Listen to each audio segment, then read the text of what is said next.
Situation in Afghanistan. Let's go to Kamran Bokhari, his director at the Center for Global Policy, and joins us now from Toronto, Canada. Sir, welcome to our show. We just heard from the U.S. Secretary of State Mike Pompeo. He said that the talks with the Taliban is dead. He doesn't want the Taliban to use attacks, more offensive, as a bargaining chip.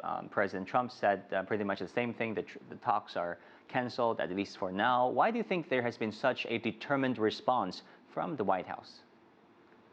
I think it's about time that we had this response, because the United States has been unfortunately negotiating with the Taliban from a position of relative weakness.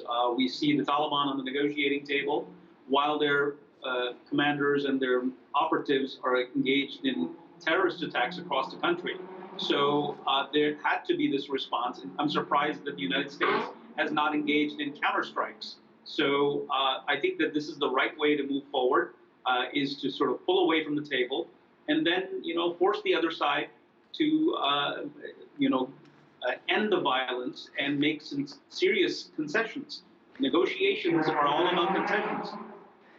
But Director Bokhari, we heard from the Taliban as well. They said there will be more damages to U.S. troops. There could be more damages to U.S. assets. There could be further destabilization of the situation in Afghanistan. Do you think this move really serves the best interests of all sides? I think it does. I think it does, because the United States cannot negotiate from a position of relative weakness, which is the case right now. The United States needs to have more leverage. As for what the Taliban representatives say, that's public relations. That's rhetoric that is geared towards perception shaping.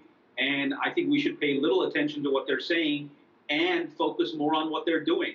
In the negotiations, they're saying, we want peace.